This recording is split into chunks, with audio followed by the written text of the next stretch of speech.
recordar o a repasar la crónica, si les parece. A ver.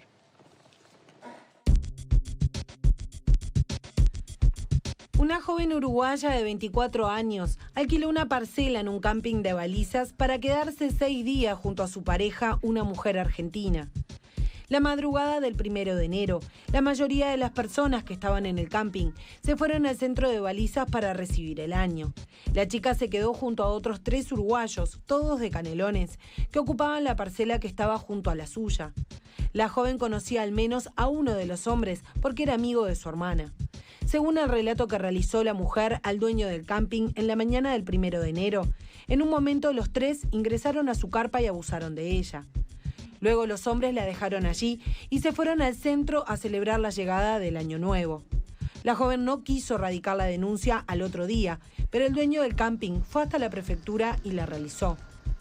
Los hombres también le dieron su versión al dueño y a otras personas que ya habían tomado conocimiento del hecho. Negaron la situación de abuso y dijeron que la joven accedió a tener sexo con los 3. Luego se fueron del lugar.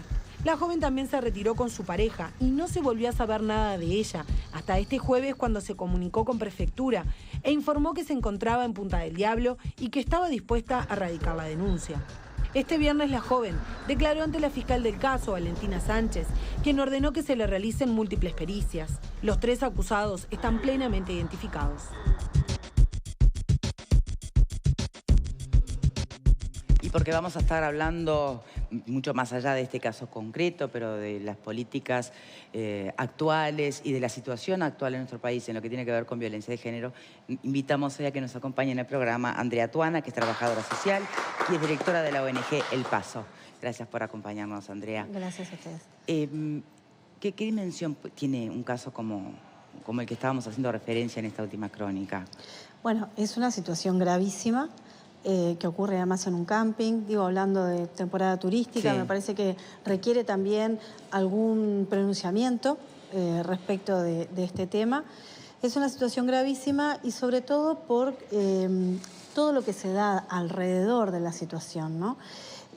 Esto de que, bueno, salgan a opinar y hablar, que si hizo la denuncia, que si no la hizo, será culpable, no será culpable, habrá consentido. O sea, cuando hay una denuncia de violación, lo que hay que hacer es que las autoridades puedan llevar adelante todos los procedimientos. Sí. Viste que ahí ya hay un primer gran embrollo, ¿no? Y es, la chica no es que no fue a ningún lado.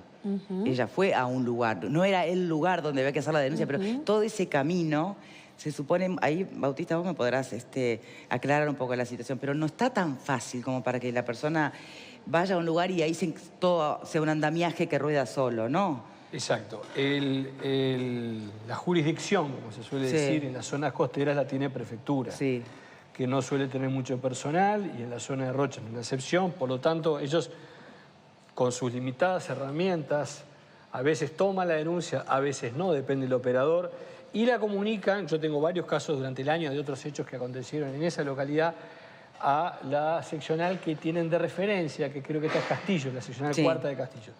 Entonces, a partir de ese momento que se recibe la denuncia, puede pasar varias cosas. Puede pasar, como de ahí habla la jerga policial, se trabaja la denuncia, se comienza a trabajar... Sí, se asigna un fiscal para empezar, ¿no? Exacto. O no. Siendo el delito de violación entre mayores de edad, partícipes y personas capaces, ¿verdad? Es un delito perseguible en principio a instancia del denunciado. Y acá nos metemos en un tema complejo, porque si miramos solamente este tema, como un poco desnaturalizamos lo que es la realidad de nuestro país. Es muy grande la cantidad de mujeres que son víctimas de violaciones y deciden no denunciar, por distintos motivos, algunos que son de orden personal, otro es lo que tiene que ver con la falta de respuesta. Y les pongo un ejemplo concreto. Recientemente... fue encontrado el 25 de diciembre un violador que había cometido reiterados delitos de violación desde el año 2013. ¿Cómo lo encuentran? Él va a tocar una comparsa entrando a una cárcel. Sí. Y ahí lo encontramos, y ahí lo metimos preso. Había violado, había dejado embarazada a personas. Este hombre estaba... Y 5 años circulando por el territorio nacional ¿verdad? Independientemente de este caso de baliza, lo que quiero marcar es que no existe, para mi humilde entender, y me hago cargo de lo que digo, un abordaje serio de la violación de las mujeres en este país. Las estadísticas son las que surgen formales, pero hay una estadística negra que no la conocemos. Sí. Y a mí me consta, porque trabajo, y ni que hablar, Andrea, que trabaja en esa área, la infinidad de mujeres que optan por no denunciar, pero que el hecho acontece.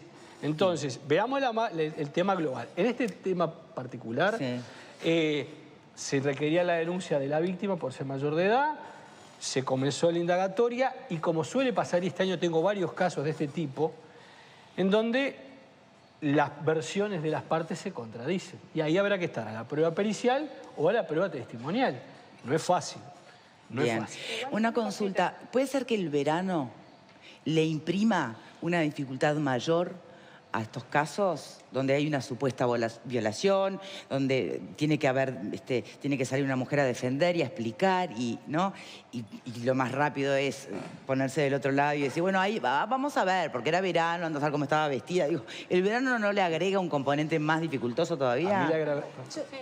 Para mí la gravedad del verano es que si nosotros hacemos un poco y pensamos en ese mismo balneario, nosotros tenemos jóvenes, este delito acontece con jóvenes seguidas de muerte, que nunca fueron resueltos. Piensen solo en el departamento de Rocha, a lo largo de estos últimos años, la cantidad de violaciones y homicidios de adolescentes que nunca fueron resueltas.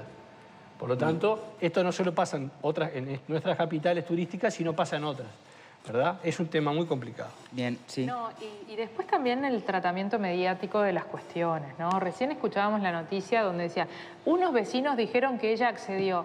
¿Es necesario decir lo que unos vecinos dijeron? Me parece que esa parte nosotros tenemos que cuidar muchísimo y ahí es donde se empieza a desvirtuar y muchas de las razones por las que las mujeres tampoco hacen la denuncia no se sienten seguras, pero no se sienten seguras no solamente del violador, no se sienten seguras, no nos sentimos las mujeres seguras dentro de nuestra comunidad, porque dudan de nosotras, no nos creen, van a ver qué dijeron los vecinos antes de que los vecinos hayan ido a declarar a la prefectura si es que después la denuncia se radica.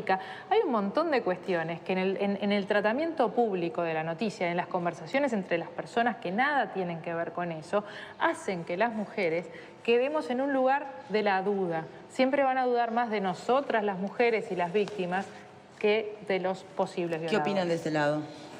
El delito de violación es un delito repugnante y gravísimo, porque, entre otras tantas razones, afecta una cuestión fundamental del ser humano, que es su libertad. O sea, la violación implica, digamos, forzar a alguien contra su voluntad, no respetando su libertad, a tener relaciones sexuales. Por lo tanto, esa esfera, cuando se rompe esa esfera, no solamente hay un daño, digamos, por llamarlo físico de alguna manera, sino un daño emocional, espiritual, muy grande. Y la respuesta del Estado, de los servicios de seguridad del Estado y los servicios de justicia, me da la impresión de que no está a la altura de la gravedad del delito y del impacto que ese delito provoca en la víctima. Es decir, se puede llegar a destrozar la vida de un ser humano, de una familia, de un entorno, por un delito que quizás, no sé hasta qué punto puede ser evitable, porque hay algunos que tienen estas características, por ejemplo, una violación en grupo frente a una mujer, es difícil, digamos, de neutralizarlo cuando está ocurriendo. Pero sí la represión, el castigo, la pena, porque hemos llegado a un punto en el que el concepto de pena ha perdido vigencia en Uruguay. Todo el mundo habla de la rehabilitación, de esto, de lo otro, y se olvida el efecto de la pena en sí misma, el castigo dentro de la ley a quien cometió un delito tan repugnante como este. Entonces, cuando se entra en un plano de cierta laxitud en cuanto a la aplicación de las normas penales, lamentablemente uno ve que este delito, repito, repugnante como pocos, bueno, queda, como decía Elena, ahora bueno, se le cree a uno, no se lo cree lo que dijo el vecino. ¿Y qué hace el Estado frente a esto? ¿Qué hace el Estado? ¿Qué hacen los servicios de seguridad del Estado? ¿Qué hace la justicia? El doctor Dagón debe tener infinidad de casos donde seguramente la respuesta va a ser muy pobre. Seguramente él está insatisfecho y es un operador jurídico que hace años está empeñado en este tema. Entonces, si no somos capaces de sensibilizar a las fuerzas del orden y de la justicia en un crimen tan repugnante, ¿Qué otra cosa podemos hacer? ¿Qué otra cosa podemos hacer? Bien, el tema es cómo puede ser la resolución judicial de un caso conforme pasan los días, si se requieren pericias y pruebas. Sí, no es fácil. En general, en materia forense, existen determinadas zonas del cuerpo que cuando la persona se niega a la acción física que está recibiendo, suelen quedar hematomas o empiezan a surgir en las primeras horas hematomas. Pero debe haber un máximo de X horas también para constatarlo. Exacto, en los aductores, en la zona de los aductores, cuando uno intenta mantener las piernas, se pasa sobre... Andrea lo conoce muy bien, en materia de niños se nota mucho, ¿verdad? Pero en materia de adultos es más complejo, ¿verdad? Se puede encontrar algún hematoma, se puede encontrar también algún registro en lo que tiene que ver de sangre, en donde la persona se haya negado, o una persona que pueda haber estado arañada, o que pueda tener registros de sangre en la piel, que hay que unirlo con el relato y el testimonio de las partes, no es fácil. Yo recuerdo ahora sobre fin de año una situación muy parecida, que no llegó a... Yo creo que puede haberse mediatizado, pero poco, de una fiesta de estudiantes en un centro educativo, en la casa de una familia, en donde la chica dice que fue violada por 3 estudiantes, 3 compañeros. Circuló en las redes sociales y inmediatamente las familias de los que agraviados le presentaron también una denuncia por difamación. Por difamación. Claro. Y como muy bien decía Graciano, ¿cómo terminó esa historia? ¿Hasta cuándo se pudo indagar a ver si realmente esa chica fue o no lo fue? Lo cierto es que las personas están en libertad. No es fácil este tipo de delito, pero me parece que nosotros tenemos que tener algunos elementos de cómo se comporta nuestra jurisprudencia, cómo se comportan en los tribunales. Digamos, esto es un caso muy difícil de probar. Claro, pero vayamos más allá, ¿Qué más pasa a lo con el general? evidente? Bueno, en el 2017, o sea, el año anterior al que cerramos, ningún violador de menores fue preso más de 4 años en este país.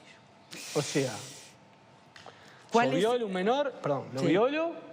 Queda demostrado que lo violó y la pena máxima fue, al cerrar el 2017, 4 años. Bien, además de ese, Andrea, ¿cuál es el otro dato que puede llegar a explicar por qué todavía vamos tan atrás o corriendo tan de atrás el tema de la violencia de género? Yo quiero decir varias cosas, ¿no? Respecto de la violencia sexual. Puede también pasar que una víctima... para sobrevivir a la situación, para que no la maten, ¿no? Si te violan 3... Se deja claro, quietita. Sí, vos te dejás y entonces capaz que ninguna marca física queda. Claro. En el caso de los niños que son abusados con manipulación por alguien de la familia, tampoco quedan marcas, o cuando te someten a sexo oral, tampoco. Entonces, como, apoyo lo que decía Bautista, ¿no? Es muy difícil conseguir las pruebas. Las pruebas tradicionales con las que el sistema de justicia está acostumbrado a trabajar. Bueno, acá hay que ir 10 pasos más adelante y la justicia uruguaya no quiere dar esos pasos. ¿Cuáles serían? No hay voluntad política. Especializar. Acá hay que especializar equipos técnicos, especializar en técnicas de validación de relato, de indicadores, de efectos en la conducta, especializar jueces, especializar policía para que pueda, en ese primer interrogatorio, en esa escena del crimen que tiene que llegar, pueda obtener los elementos necesarios. Pero además de eso quiero decir que nosotros lamentablemente vivimos en una sociedad que es muy permisiva con la violencia sexual, tremendamente permisiva. No es así con los delitos contra la propiedad. Si cualquier persona dice me robaron el auto, todos nos solidarizamos, nadie se pregunta si estará mintiendo el que dice que lo robaron el auto, ni tampoco se pregunta si estará ostentando cuánto valía ese auto. Y vos andás con un auto de $120.000 en un país donde hay pobreza, nadie se le ocurre decir eso. Pero sí, cuando alguien dice me violaron, bueno, pero pará, que te pusiste ese escote, pero vos te metiste en la carpa con 3 tipos, y bueno, báncatela. Vos quisiste irte en ese auto con ese tipo de noche después de la fiesta, báncatela, ¿no? ¿O no será que estará mintiendo? ¿No será que quiere hacer una venganza? O sea, esta sociedad lo primero que hace frente a un delito de violencia sexual, que la gran mayoría de las víctimas seguimos siendo las mujeres, es poner en tela de juicio, ¿para qué? Para seguir legitimando esa forma de violencia sutil y cotidiana que vivimos las mujeres por el hecho de ser mujeres. Yo he escuchado disparates en estos últimos tiempos, días, donde se dice que hay un exceso de denuncias, que estamos ahora en la otra parte del péndulo, ¿no? Y que ahora todo es violencia sexual y que ahora hay gente que inventa. Eso es un disparate garrafal, de gente que habla sin saber, sin conocer lo que es la experiencia de las personas que siguen, como decía Bautista, sin denunciar, de niños que no se logra detectar el abuso a pesar de que pasaron toda su escuela y recién en la adolescencia salta a través de un intento. O sea, estamos muy mal como sociedad y muy mal educando a nuestros hijos varones, que son los que siguen no entendiendo que el no es no y que el sexo es consentido. Bien, sé que estás marcando... Claro, como es nuevo, se porta bien y pone la lapicera no quiero hablar. Pero pará porque le toca a Alejandro. A ver, Ale. Bueno, a ver, a mí me parece que hay por lo menos tres áreas sobre las cuales tenemos que poner el ojo. Una de ellas que tiene que ver con el funcionamiento del sistema judicial, con sus operadores y todo esto que han dicho, y en particular Bautista ha hecho mucho hincapié. Es incluso, además, luce desde la afuera como un absurdo que, tomando en cuenta que muchas violaciones o abusos, me imagino, porque también hay formas de abuso sexual que no llegan a ser violación, pero que igual constituyen un delito y que deberían ser denunciados.